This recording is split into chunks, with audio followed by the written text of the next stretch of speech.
こんばんは。トヨタイムズスポーツ三好奈穂です。いつも金曜日のお昼に配信しているトヨタイムズスポーツですが、パリ2024パラリンピックの期間中は、今週と来週ですねは、番組は夜7時から、お送りしています。いつもメインキャスターの森田さんはパリで取材をしてくれているので、日本のスタジオは私三好奈穂がお届けします。ちょっと笑顔いっぱいで頑張りたいと思います。よろしくお願いします。でですね、トヨタイムズスポーツのチャンネル登録者数が9万人を突破したということで、皆さんありがとうございます。10万人がいよいよ見えてきましたので、ちょっともっともっと頑張っていきたいと思います。今パリはですね、お昼の12時を回ったところで、森田さんは後ほど中継で、登場してくれますので、皆さんお楽しみに。パリの話題の前に引退に関するニュースを2つ。先月の都市対抗をもって19年間の現役生活に幕を下ろした野球部の佐竹勝利選手の引退セレモニーがスポーツセンターで行われました。たくさんのファン、チーム関係者、そして家族が集まり、あの人が最後の対戦相手を務めました。セレモニーの模様をご覧ください。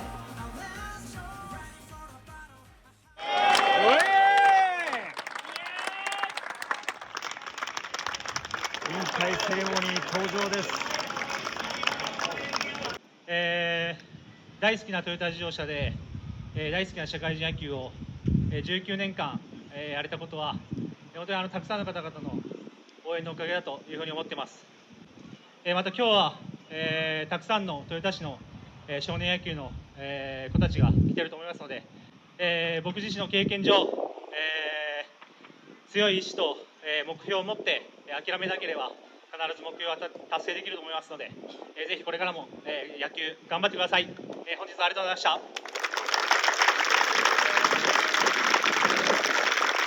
このマウンドでの最後の投球、メモリアルピッチを執り行いたいと思います。バッテリーを組むのは細山田武史キャッチャーコーチです。そしてバッターボックスに立っていただくのは東本部長に務めていただきます。まさかでもストレートを打ち上げた。一塁方向後方。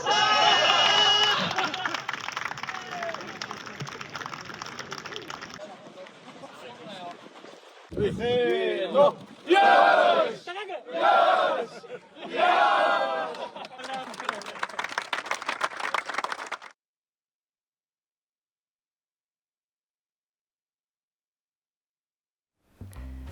佐竹さんがこう普通の野球好きのおじさんに戻った瞬間でした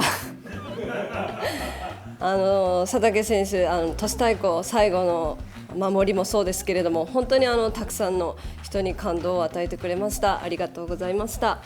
最後のちょっと東さんの打席はちょっと公式ではライト前ヒットだったんですけど、いいですね。はい、ライト前ヒットということで、はい、お疲れ様でした。そしてですね、新体操の竹中七海選手からも大事なお話があります。皆さんこんにちは。新体操の竹中七海です。いつも温かい応援をありがとうございます。私竹中七海はこの度引退をする決断をいたしましたことをご報告させていただきます。練習生としては中学2年生から、そして正メンバーとしては高校1年生から約10年間新体操団体の日本代表フェアリージャパンポーラとして活動をさせていただきました。これまでワールドカップ、世界選手権、そして東京2020オリンピックなど本当に貴重な経験をさせていただきました。私自身競技生活をする上で楽しかった、嬉しかった経験よりも悔しかったり苦しかったりする経験の方が多かったように感じます。それでも目標に向けて全力で前を向いて進んでこれたのは多くの方々の応援と温かいサポートがあったからです。本当にそこに感謝でいっぱいです。私自身小さい頃からオリンピックで金メダルを取るという目標を掲げてここまで突き進んできましたが、その目標が達成できないまま引退となるということに関しては正直心残りがないといえば嘘になります。そして最後の大会となったパリオリンピック最終予選のアジア選手権では目標としていたパリオリンピック出場が叶わず、本当に悔しいだけでは足りませんでした。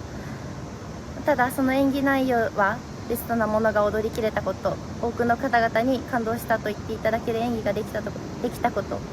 それは私自身新体操を通じて達成したかったことの一つでもあるので、そこと積み上げてきた練習自体に後悔はありません。この先は、所属であるトヨタ自動車株式会社にて車業を行いつつも、もっと多くの方々に新体操やスポーツの魅力、楽しさをお伝えできるよう活動していきたいと思っております。今年中はまだ演技会も出させていただく予定なので、演技を通じて感謝の気持ちを届けてきたらいいなと思っております。また新たな形とはなりますが、これまでの感謝の思いを胸に精一杯これからの活動を頑張っていきたいと思うので、応援よろしくお願いいたします。また皆さんに、違った形で元気をお届けできるように頑張りたいと思います。まずはありがとうございました。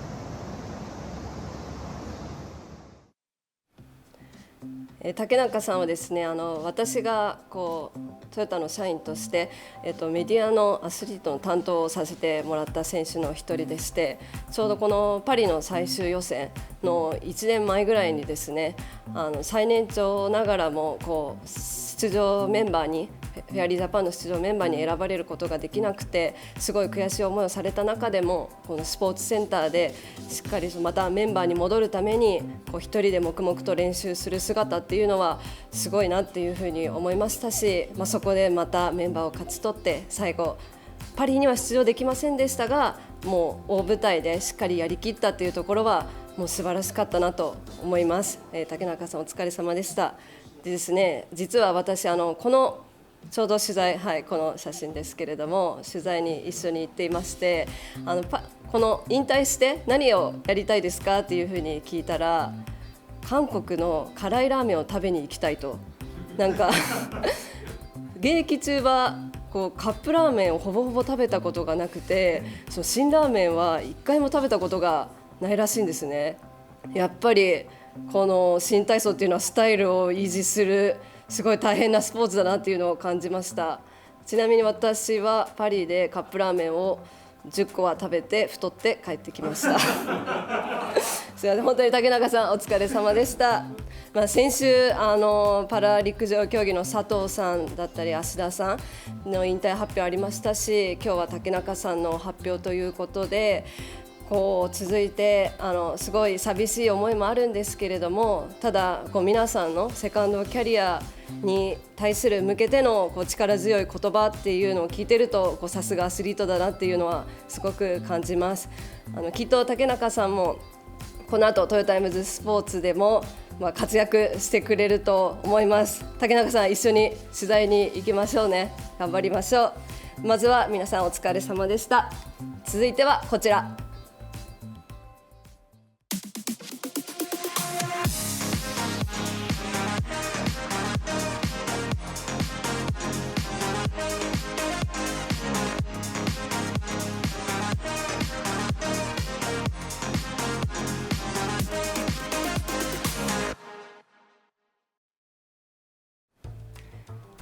今凱旋門にはこんな感じでパラリンピックのロゴマークもついています。またパリが盛り上がっているんです。ここからはついに一昨日開幕したパリ2024パラリンピックにフォーカスします。題してこちら、パリ2024パラリンピック開幕、22競技549種目の戦いに注目。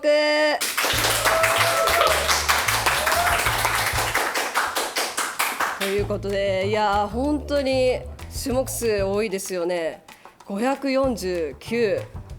たくさん。オリンピックは32競技329種目だったんですけれども、パラリンピックは22競技549種目と一気に種目数が多くなっています。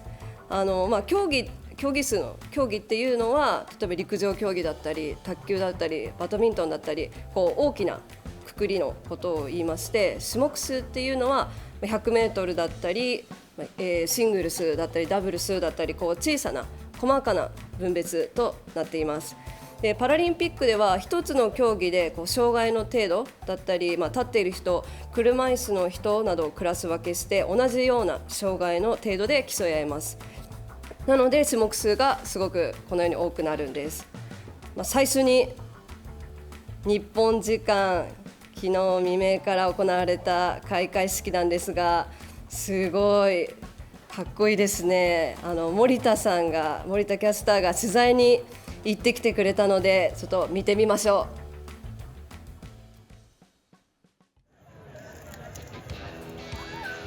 う。パリ2024パラリンピック、いよいよ開会式が始まります。この奥にありますコンコルド広場に4400人のパラアスリートたちがやってきます。見てください。もうすでに多くのお客さんが世界中から詰めかけてます。ちょうどそこにはオレンジ色の T シャツの人たち目立ちますね。オランダの応援ですかね。いやー、ちょっとこの人の多さに私圧倒されてますよ。これがパラリンピックか。ちょっとあっちが会場なんで、ちょっとこの集団の向こう側に行かなきゃいけないんで、ちょっと私行ってみますね。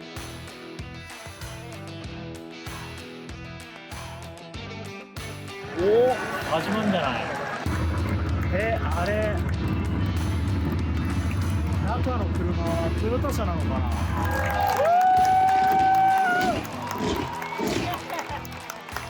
トリコロールカラーの上に上がりました。フィンランド来ました。旗手を務めているのはレジェンドレオベッカ・ザハビー選手。ジャパン、日本の選手団が来ました。うわー、凱旋門きれい。だいぶ日が暮れましたね。もう一段声援が大きくなりました。地元フランス、そしてこのフランスの旗手を務めるのが GTTA パラトライアスロンのアンカンコン選手。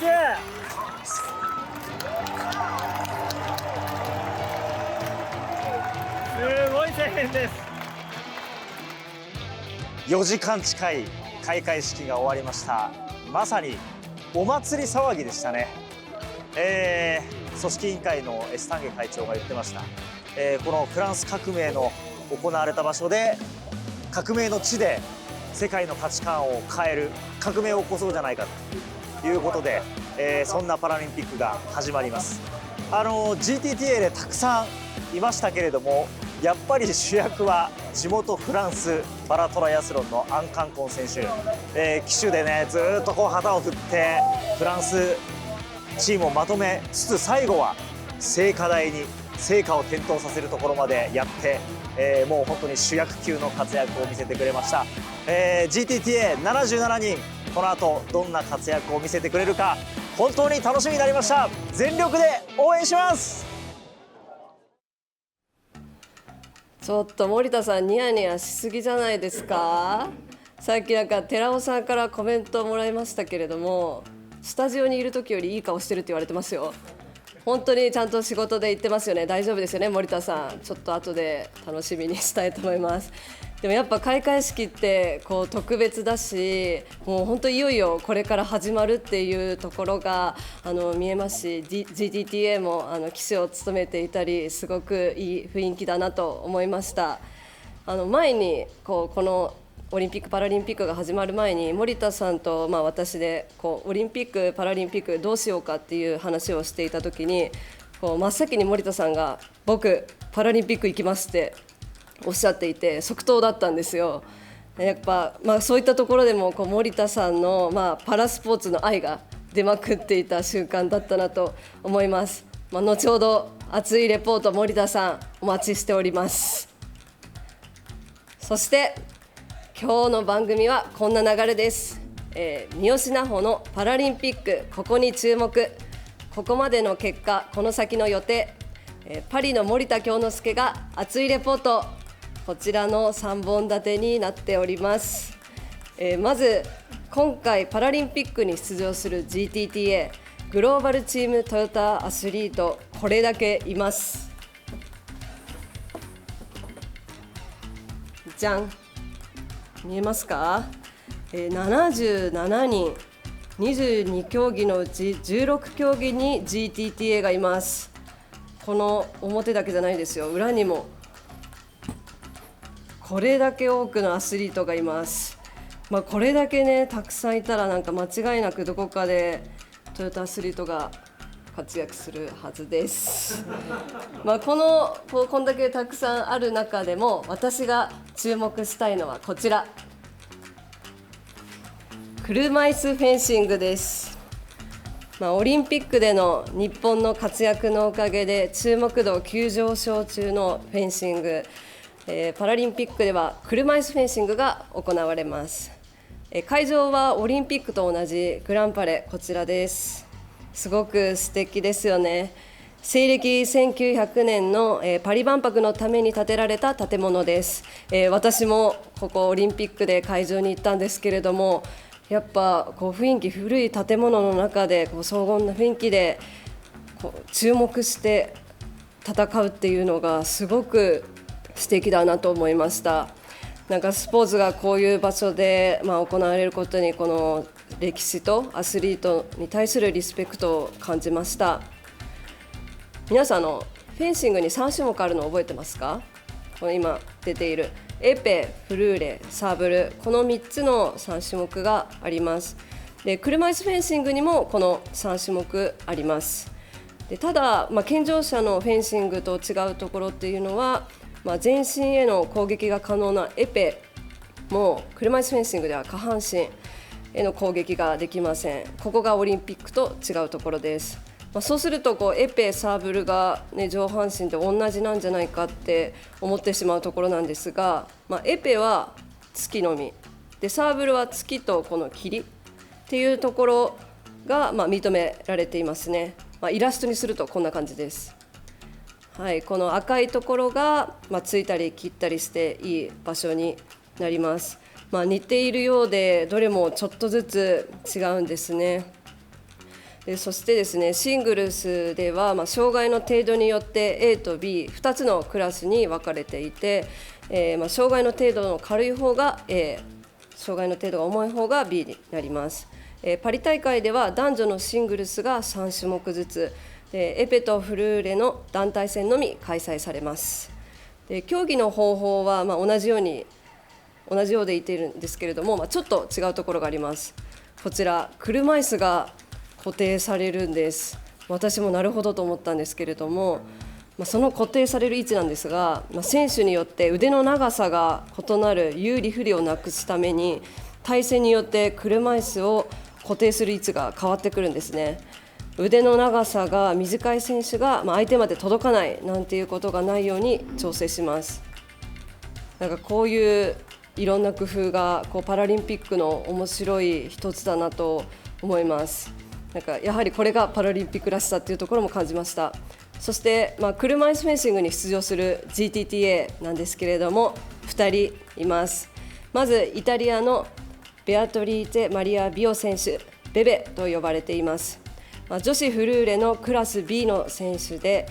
個人ではリオ、東京で連覇、3つ目の金メダルを狙います。で団体でもリオで銅、東京で銀と来ていますから、次はやはり銀と期待しちゃいますね。日本でもおなじみの選手です。もう一人は中国のゾウ・シューフォン選手、リオでは個人金、団体で銅を取りました。東京では出産でお休みがあったため出場にはなりませんでしたが、またパラリンピックの舞台に戻ってきました。車椅子フェンシングの日程です。9月3日火曜日から7日土曜日まで、各種目1日で決勝まで行われます。その中でゾウ選手は女子フルーレ個人とサーブル個人のクラス A に出場、団体戦にも出場の可能性があります。そしてベベ選手はフルーレ個人、フルーレ団体に出場します。クラスが異なるので、この2人の GTTA 対決はないんですけれども、2人とも金メダリストで、今回もメダル候補ということで目が離せない存在です。フェンシング、私も実際に見て、もうどっちが勝ったかわからないぐらい、もう一瞬で速い競技で、もうなんかバスケットにはないような感覚だったので、すごく面白かったです。パリ2024パラリンピック、競技は昨日から始まっています。それではここで、昨日の結果、そして来週のこの番組までの予定、一挙に紹介します。気になる種目、競技見つけてください。まずは日本 GTTA が3人出場しているパラバドミントン。初日はグループステージの試合が行われています。東京では19歳でシングルス金、ダブルスで銅を獲得した梶原大輝選手が男子ダブルスの WH1、WH2 に出場。WH は車椅子、1と2は障害の重さを表します。梶原選手は障害が軽い WH2、障害の重い WH1 の選手とペアを組みます。初戦勝利を飾りました。そして東京のミックスダブルスで銅メダルを獲得した藤原大輔選手が男子シングルス SL3、立位の下肢障害で3は障害が軽い方のクラスに出場。こちらも初戦を勝利しています。今井太陽選手はタフな一日でした。シングルス SU5、立位の上肢障害クラスに出場。初戦敗れました。さらに異なるクラスの2人の選手がペアを組むミックスダブルスの SL3、SU5 の2試合にも出場。残念ながら連敗を喫しています。バドミントンの予定ですが、海外 GTTA、ペルーの監視の選手は今日女子シングルス WH2 に登場。ちなみにパラバドミントンはグループステージを勝ち抜いた選手で決勝トーナメントが行われ、大会前半の9月2日月曜日までに全部で16種目のメダリストが確定します。続いてパラ水泳。昨日は GTTA3 人が出場。アイスランドのヨーソン選手が男子 100m バタフライ S14 に出場。 S がスイミングの S で、14は知的障害のクラスです。結果は6位でした。アイルランドのターナー選手は女子 50m 自由形 S6 クラス、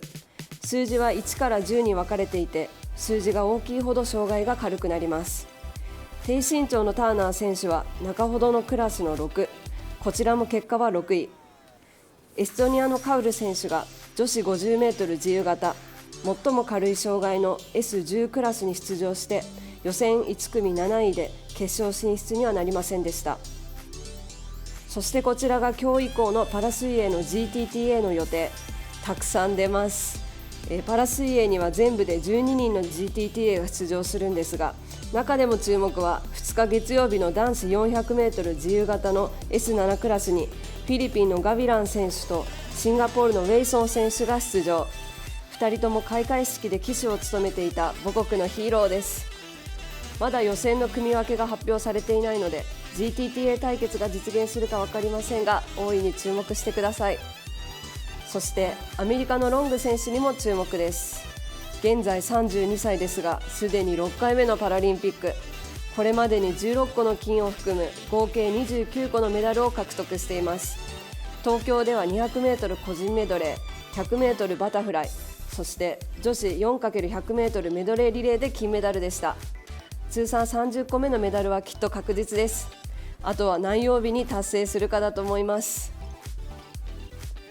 車椅子ラグビーは障害の程度によって各選手に持ち点がつけられます。障害が軽い選手ほど持ち点が大きくなって、コート上の4人の選手の持ち点の合計が8点以下になるようにチームを組みます。バット選手のオーストラリアはロンドンとリオで金メダル、東京では4位でメダルは取れませんでしたが、現在世界ランク1位です。しかし1次リーグ最初の試合は世界ランク4位のイギリスに敗れるという波乱の幕開けです。そして地元フランスのキャプテンイベルナ選手、3度目のパラリンピックで初のメダルを目指します。こちらは1次リーグ最初の試合でデンマークに勝利。そしてこの2人が今日対決します。グループ B1 次リーグでオーストラリア対フランスの GTTA 対決が実現。どちらも負けられない、負けたくない大事な一戦です。車椅子バスケットボールも選手ごとの持ち点が決められていて、1チーム5人の選手の合計点が14点以内でチームを編成します。GTTA は3人出場していますが、リオと東京で金メダルを獲得したアメリカのセリオ選手は初戦のスペイン戦を66対56で勝利。3度目のパラリンピックで初のメダルを目指すカナダのウェレット選手は初戦の中国戦は65対70で敗れました。そして予定はこちら。車椅子バスケ3人目の GTTA 女子ドイツチームのベルゲンタル選手は今日が初戦です。車椅子バスケは男女とも4チームずつ2組に分かれていて1次リーグを戦います。女子の2人は別の組に入っているので GTTA 対決が見られるのは決勝トーナメント。みんな頑張ってください。続いてパラ卓球。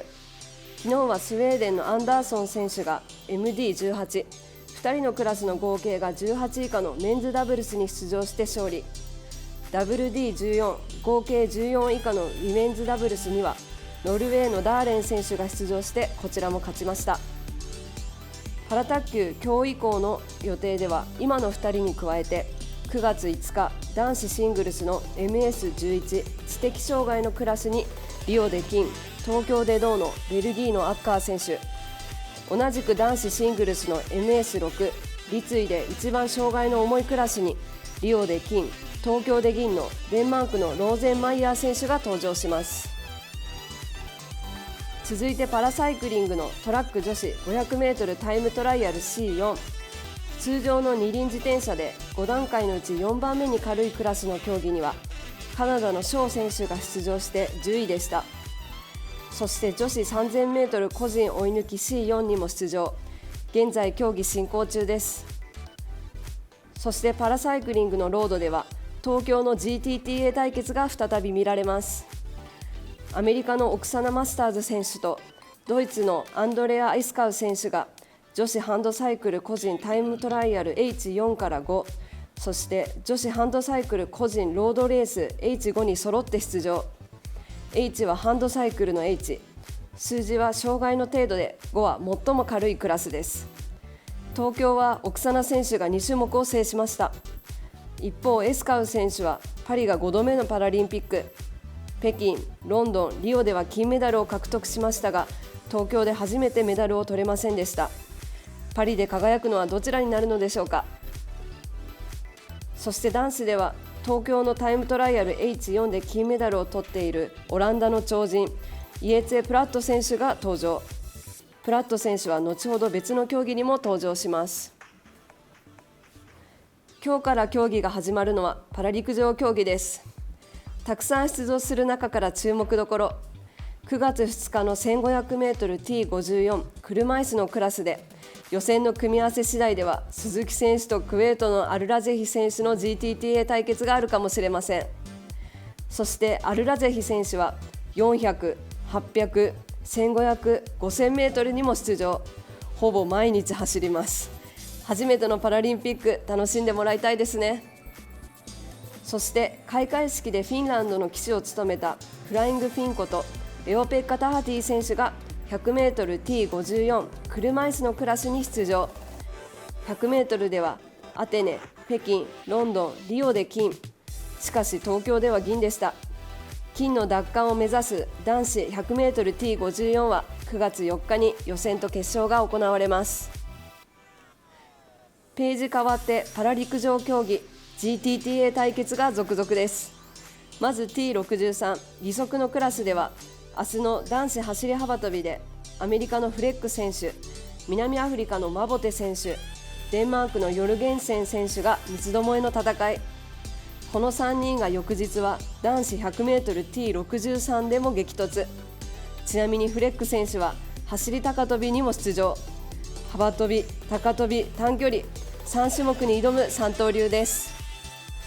そして同じく義足の障害の程度が少し軽い T64 でこの種目、ロンドンとリオの金メダリスト、イギリスのピーコック選手と東京の銅メダリスト、ドイツのフロールス選手が対決。この2人、東京では10秒786の同タイムで3着。2人の銅メダリストになりました。3年経ったパリ、今こそ決着をつける時です。そして9月3日には男子やり投げ F46 フィールド競技上肢障害のクラスに高橋俊也選手が登場します。元高校球児、大歓声は甲子園で体験済みだからパラリンピックだって怖くない。パラ陸上競技まだあるんです。もちろん女子もたくさん出場します。5月の神戸世界パラ陸上で圧倒的な勝利を見せてくれたオランダのヨング選手が走り幅跳びと 100mT64 義足のクラスに登場。ヨング選手は両足が義足でスタートの加速が難しいんですが、トップスピードが速いんです。そして5月の神戸世界パラ陸上で3種目に出場して金銀銅メダルを獲得したドイツのマール・メニエ選手は800、1500、5000m の T54 車椅子のクラスに出場します。 1500mT11 視覚障害のクラスには東京の銀メダリスト、南アフリカのクッツェー選手が出場。ガイドランナーとの息の合った走りに注目してください。そしてパラ馬術、ご存知でしょうか。ラトビアのシュニクシュ選手がグレード1、ベルギーのクレイズ選手がグレード4に出場。障害の程度によって1から5に分かれていて、より重い障害が1になります。ちなみに男女の区別ありません。一緒に競います。視覚障害者柔道に参加するのは1人だけ。トヨタループス所属のハンガイ選手が女子48キロ級 J1 全盲のクラスに登場。この日1日で決勝まで行います。4度目のパラリンピック、悲願のメダルに挑みます。上腕の筋力が勝負のパラパワーリフティング、下肢障害の選手によるベンチプレスの戦いです。開会式でベトナムの旗手を務めた男子49キロ級のレ・バンコン選手はリオで金、東京で銀。またインドネシア・バリ島生まれ女子41キロ級のニネンガ選手はリオで銅、東京で銀。もう次は金を取るしかありません。4度目のパラリンピックで頂点をつかむことができるでしょうか。パラローイング、東京の金メダリストノルウェーのスカルシュタイン選手はシングルスカル PR1、3段階の一番障害が重いクラスです。ロンドン銀、リオ銅のフランスのルージュ選手は混合ダブルスカル PR2、3段階の真ん中のクラスに出場します。パラテコンドー、障害によるクラス分けはなく計44の1クラスだけ開催。デンマークのゲシン選手が女子65キロ級に出場します。ゲシン選手はもともと健常のテコンドーデンマークの代表だったんですが、一度引退してその後がんになって障害を負ってから再びテコンドーの世界へ帰ってきた不屈の人。東京の金メダルに続くことができるでしょうか。さあ、そしてこの種目です。パラトライアスロン、5人の超人たちが挑みます。女子 PTS2 立位で障害が重いクラスにはリオ銅、東京5位アメリカのストックウェル選手。男子 PTS4 立位で障害が軽いクラスのアンカンコン選手は東京の金メダリスト。フランスの騎手、そして聖火ランナーもやっていました。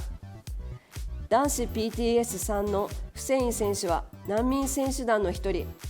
リオと東京にはパラ水泳で出場。その後パラトライアスロンに転向しました。男子 PTWC 車椅子のクラスにはハンドサイクルにも出場しているプラット選手が登場。リオと東京のパラトライアスロン金メダリスト、超人の中の超人です。そして女子 PTWC はエヴァ・モラル選手。こちらは東京の銅メダリストです。そしてこれが GTTA が出場する最後の種目、車椅子テニスです。日本の三木選手とスペインのデラ・プエンテ選手が出場。男子シングルス、男子ダブルスともに2回戦からの登場です。お互いが勝ち進めば2人が当たるのは決勝です。決勝で GTTA 対決、夢ですね。いやー、たくさんありましたね。コメント欄で高橋選手が頑張りますと力強いコメントをくださいました。でコメントの中でももう現地入りしてますかっていう質問に今日合宿所から選手村に入りましたということで、もういよいよだと思います。高橋選手ね、甲子園すでにもう経験されてますし、とにかく私こういった舞台はもう楽しんだもの勝ちだと思っていますので、とにかくパラリンピックの舞台を楽しんでほしいと思います。でも本当に多かった、たくさんいたんですが、やっぱこれだけ77人ですね、GTTA 出場してますから、毎日どこかで戦っています。そして毎日どこかでトヨタの仲間が応援しています。世界にいるのはトヨタのアスリートだけではありません。世界にはトヨタの応援団仲間たちがいます。TMA トヨタモーターアジアの皆さんも動画を作って、推しの選手を応援しています。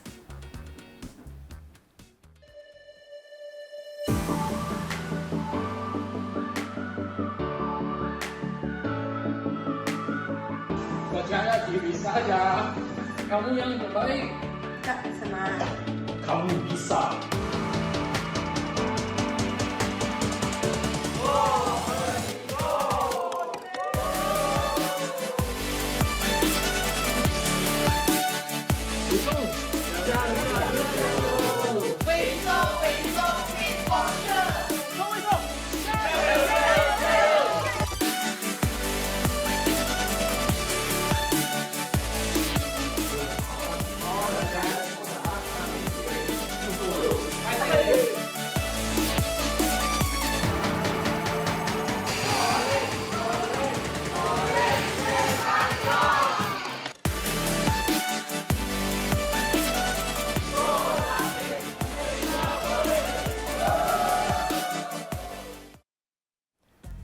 TMA の皆さんも力強い応援メッセージありがとうございました。TMA の皆さんもきっと私たちと一緒で毎日時差に苦しんでいるんじゃないかなと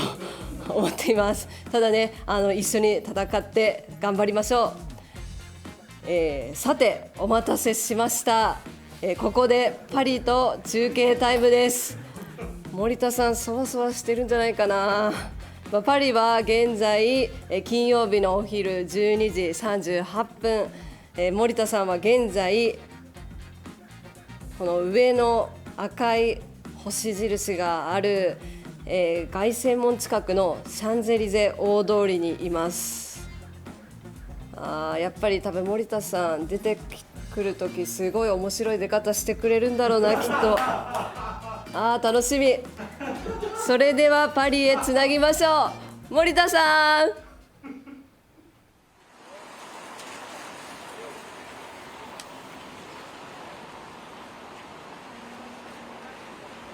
三好さん、そんな直前に振られても難しいですよ。あれ、森田さんちょっと普通。でも三好さんちょっとサプライズあったでしょ。リハーサルやった時僕土砂降りの雨に打たれてたと思うんですけど、やみました。確かにもう本当にリハーサルの時すごい雨でしたよね。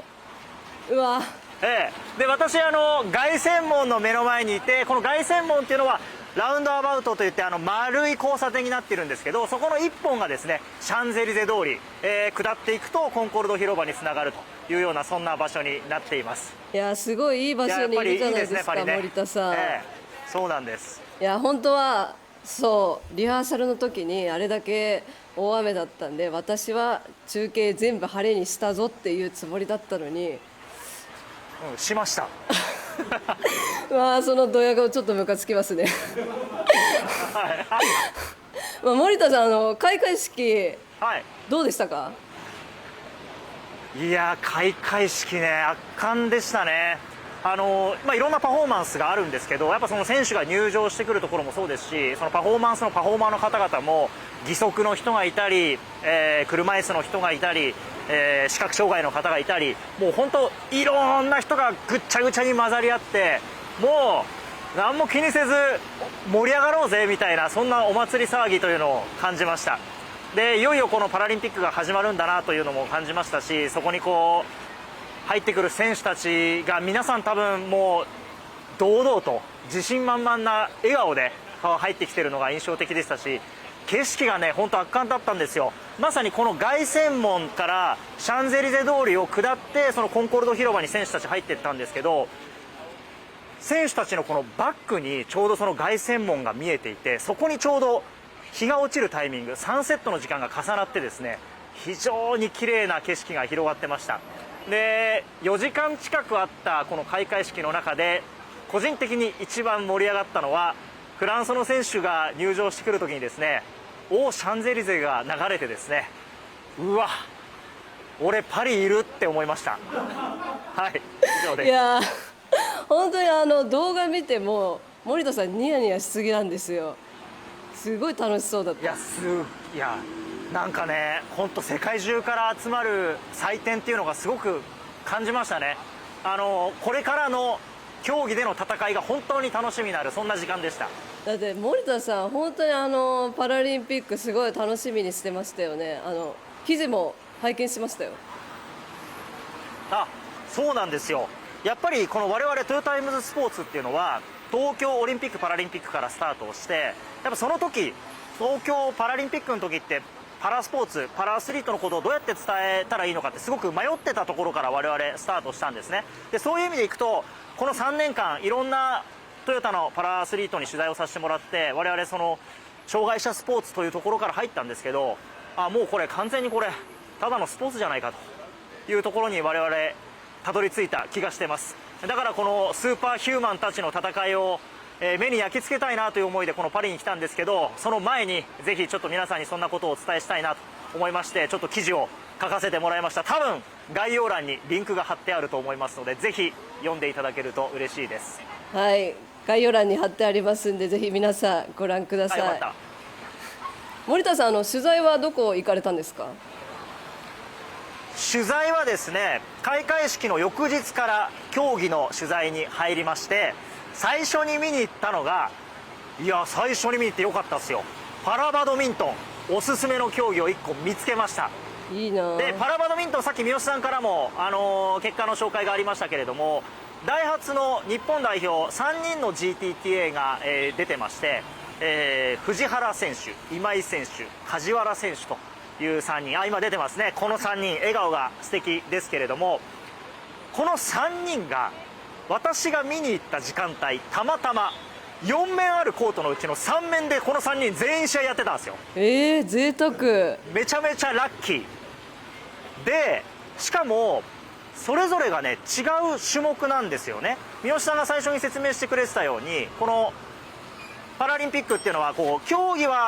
の数より以上に種目数がいっぱいあるということで、このパラバドミントンだけでも結構クラス分けがあって種目があります。WH2 というこの車椅子のクラスに梶原大輝選手、 SL3 という、立位の下肢障害の方に藤原大輔選手、そして立位の上肢障害の方に今井太陽選手ということで、それぞれ違うクラス、しかも、梶原選手はこの車椅子のダブルスの方に出てましたので、それぞれの試合を見ることができたんですけど、まず梶原選手ね、ダブルス車椅子、パラバドミントンの車椅子ってどうやってやるんだろうということで競技場入ってみたらすごかったですよ。チェアワークのスピードがめちゃくちゃ速い、前後にキュッキュッキュッキュ動き回るし、車椅子の背もたれがもうほぼないんですよ。もうこんな反って、もう自分より体の後ろにある羽も打つんです。これをね本当にものすごいスピードで動き回るんで、車椅子パラバドミントンめちゃくちゃ面白かったですし、あと藤原選手は義足を履いてます。で義足を履いているクラスはコートの半分だけ使うんですね。でこの藤原選手の特徴、なんといってもこの今写真出てますけど、もうね点が入ると叫ぶタイプ、張本智和タイプです。なるほど、盛り上がりますね。会場中にわーってくるんで、もうこっちもそれに応じて同じように声を発したくなる、そんな選手です。で義足を履いていて、ちょっとねパラバドミントン気になったのは、今写真出てますけど、義足部分にね靴を履いてるんですよね。ちょっとなのでパラバドミントンという競技もっと私知ってみたいなと思うので、なんかこう日本に帰ったら皆さんのこと取材したいなというふうに思ってます。でもう一人、今井太陽選手。今井選手は、上肢障害、腕に障害があるということで、立って、シングルス戦ってるんですけど、もうこれはシンプルに速い。ラリーがめちゃくちゃ速くて目がついていくのがやっとです。後ろ向きながらもパーンって打って返すし、もうその三者三様の戦い、バドミントンだけで3つ楽しめたんですよ。これがパラリンピックパラバドミントンの魅力だなと思いました。いや森田さんの熱がめっちゃ伝わる、楽しさが伝わる。いや会場ね相当楽しかったです。いやこの前にオリンピックでそっちパリ側いて森田さんがもう羨ましいって言ってたじゃないですか。その気持ちめちゃくちゃわかります。いや羨ましい。またパリ行きたいそういいな。でなんかその盛り上がり、会場の盛り上がりっていうところ、他になんか感じられたところありました？もう盛り上がりという点ではですね、昨日はそのパラバドミントンの会場から車椅子バスケの会場に移動してベルシーアリーナでアメリカ戦を見てきたんですけど、今写真出てますけど、もう観客の盛り上がり方がちょっと正直異常。これベルシーアリーナ2万人以上入るんですよ。ほぼ満員でした。でもうイベント盛り上げる MC みたいな方がいて、うわーってやって、これちょうどウェーブをしてるシーンなんですけど、もう会場の一体感、エンターテインメント感、そして試合の迫力含めて大満足です。最高でした。いや今のこの写真見てもすごい本当に満員でいいな。結構こう競技によって盛り上がり方とかも違うので、そういったところも面白いですよね。そうなんですよね。やっぱりバスケットボールは、まあね、日本のバスケットボール見てもそうですけど、エンターテインメントとして試合以外のこの会場の雰囲気含めて楽しめるっていうのがいいですよね。うん。ところで森田さんパリ初めてですか？はい、パリは初めてですよ。どうですか？満喫してますよなんかパリでパリね感じたアウェー感とか驚いたこととかないんですか？驚いたこと、そうですね、一番驚いたのは、地下鉄とか電車乗ってて駅に着いてまだついてないのに扉が開くっていうのに驚きました。確かにそうですよね。すぐ開いたでしょ。そうすぐ開くし、なんか乗り切ってないのに閉まりそうに、はい閉まりそうになって閉まりそ進みそう。すいませんね、そんな小さいことで。いやいやまあそういったところでもパリ楽しめると思います。森田さん、あとね、はいはい街中歩いてると大会関係車両をたくさん見かけるんですけど、まあ当然トヨタ車なんですよ。だからトヨタの車がいっぱい走ってるんでホームだと思ってます。確かに本当にたくさんトヨタの車通ってますよね。しかも開会式でもね、はい未来が日本で話題になってましたよ。フリージュがいっぱいついてる。いやそうなんですよ。フリージュだからフリージュが大量についてたせいであれが未来なのかちょっと分かんなかったですよそうそうそう。まあでもなんかトヨタの車もなんかいろんなところで活躍してくれるのは嬉しいですよね。はい、いや本当そうですね。この後森田さんの取材の予定はどんな感じですか？この後今日はさっき三好さんが車椅子フェンシングで紹介してくれていたグランパレに行ってパラテコンドーを見に行こうと思っていますし、さらにその後は車椅子ラグビー、予定のところで紹介していたオーストラリア対フランス GTTA 対決を見に行こうと思います。ちょっとねフランスが入ってる時点でちょっと盛り上がり方とか人の集まり方もすごそうなんで非常に楽しみですし、明日以降も車椅子テニスもそうですし、ジェシカ・ロング選手の水泳、ちょっとねジェシカ・ロング選手が30個目のメダル取る瞬間見ちゃおうかなって思ってます。いやそうですよね。もうメダルの瞬間絶対見れるじゃないですか。いいな。いや本当にこの後ももうちょっと楽しみなことが多すぎて、はい吉さんごめんなさい。いやうわーこういう気持ちだったんだ。羨ましい。そ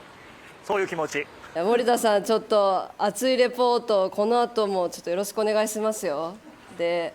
あと大量にお届けしたいと思っております。来週もね中継あるから今日できなかった出方っていうのもしっかり楽しみにしているので、森田さんよろしくお願いし出ます。方ね。私だってすごい工夫したんですよ、今日はちょっとこのねオリンピックの時、い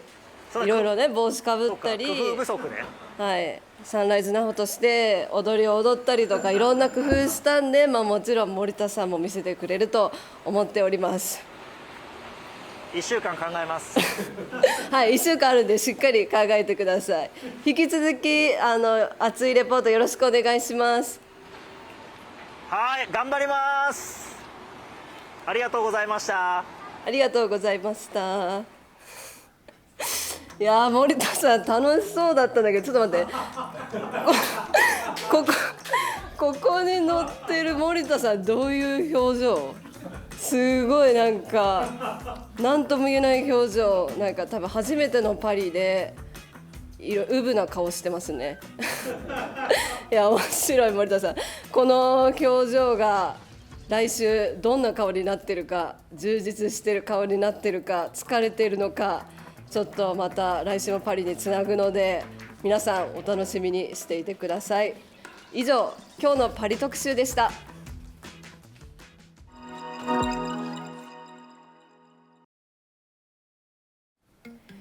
ここからはトヨタアスリートのその他の競技結果と予定をお伝えしていきます。まずはサッカー名古屋グランパス、湘南との試合は立ち上がり早々コーナーキックから三國選手が先制ゴール。この1点を最後まで守りきってアウェーで久々の勝利となりました。11位に浮上したグランパスは明日ホームで12位の新潟と対戦。この夏開催されたシャチの大祭典はここまで1勝1敗、最終戦ぜひとも勝ってほしい。リーグ戦は終盤に突入する一方、来週水曜日からはルヴァンカッププライムラウンドが始まります。ここから8チームによるトーナメントとなり、ホーム&アウェーで行われる準々決勝の第1戦はホームでのサンフレッチェ広島戦。3年ぶりのタイトル獲得に期待しています。続いてビーチバレーボール、大阪で行われた女子の全日本選手権ジャパンレディースに西堀選手が出場し、結果は5位。そして台湾で行われたアジアツアーでは丸木選手がアジアツアー自己最高となる5位、石島選手が9位という結果でした。今日から青森で行われるジャパンツアー第5戦マイナビ青森大会にご覧の5名が出場し、来週火曜日からブラジルでの大会に足立水町ペアが出場します。こんにちは。こんにちは。トヨタビーチバレーボール部の足立です。水町です。僕たち足立水町ペアは9月の2日から8日にかけて行われる、世界大学選手権に向けてブラジルに出発します。歴代日本最高順位の青木さんの5位を抜くために、力を合わせて頑張りますので応援よろしくお願いします。よろしくお願いします。木曜日からは中国での大会に丸木選手が出場します。続いては陸上長距離部、東京オリンピックのレガシーコースを走る北海道マラソン、佐藤俊哉選手は初マラソンながら7位と健闘しました。続いて女子バスケアンテロープス、明日から始まる韓国女子バスケットリーグが主催する大会に今年はダブルリーグからアンテロープスを含めた3チームが出場。韓国リーグ6チームとチャイニーズ台北の1チーム、全10チームで競います。続いてはゴルフ、レクサス所属松山英樹選手、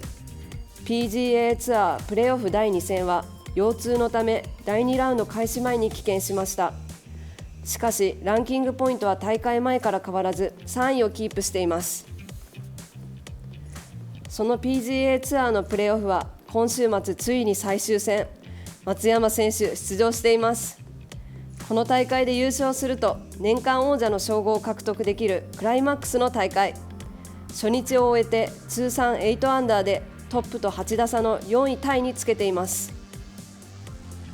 そしてここからはモータースポーツ、茂木で行われたスーパーフォーミュラ、ポールポジションからスタートした山下選手は惜しくも2位、8番手スタートの坪井選手は5位、スーパーフォーミュラデビュー戦で注目を集めたデフリース選手は初めての茂木に苦戦、13位でフィニッシュしています。ドライバーズポイントは坪井選手が3位、山下選手が4位、残り4戦あるのでまだまだ上位進出にできる位置につけています。続いてモータースポーツ予定です。まずは海外、WEC は第6戦、テキサス州のサーキット・オブ・ジ・アメリカズで開催されます。カーブには星条旗のモチーフが描かれていました。このサーキットで WEC が開催されるのは2020年以来なんですが、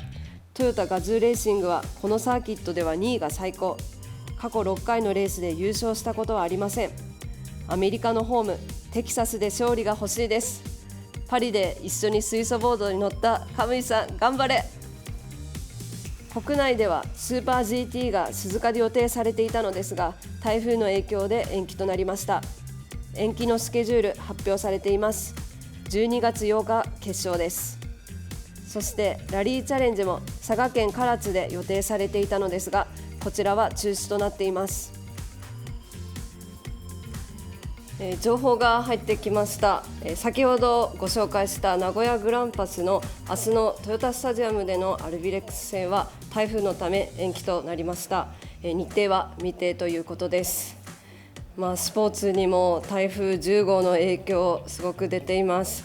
選手も大会側も、そして観客の皆さんも、次回を楽しむためにまずは安全第一でお気をつけください。以上、国内のトヨタアスリート結果と予定でした。今日もたくさんのコメントありがとうございます。ですね、コメント欄でたくさん出演してくれた寺尾さん、実はですね、本当は今日寺尾さんと一緒にこの放送を迎える予定だったんですけれども、寺尾さんも台風の影響でちょっと日比谷に来られなくなってはい、ダメだったので、ちょっとコメント欄でこれだけたくさん出てくれたので、もしかしたらスタジオじゃなくてよかったかもしれないですっていうのは嘘で、またスタジオお待ちしております。また、溝江さん、ビーチバレーボールの溝江さんもコメント欄たくさんくれました。来週溝江さんと一緒に放送をお送りする予定なので、溝江さん来週お待ちしております。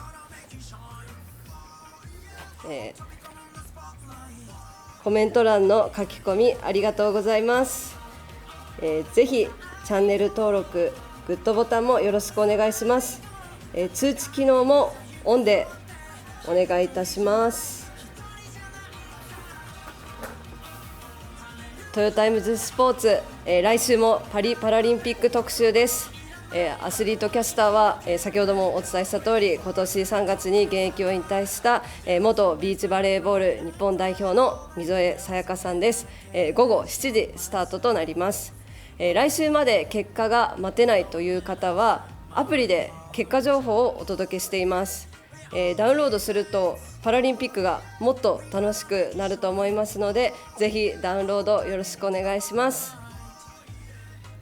午後7時からお送りしてきたトヨタイムズスポーツ、長時間のお付き合いありがとうございました。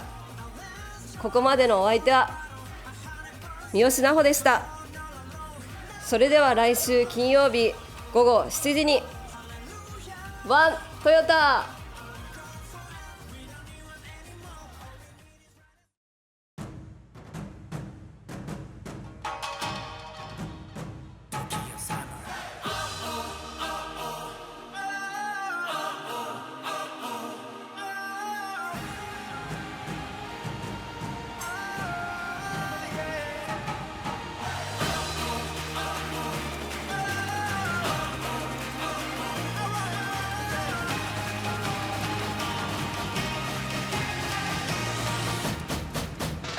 悔しくて泣き叫んだ日、誰にも甘えられない日々、孤独にファンを抱いて幕が上がりさあ始まるこのストーリー刻みたいな Our history 狙うのはてっぺんのヒーローヒーロイン We ultimates We gonna make it shine Oh 飛び込むんだスポットライト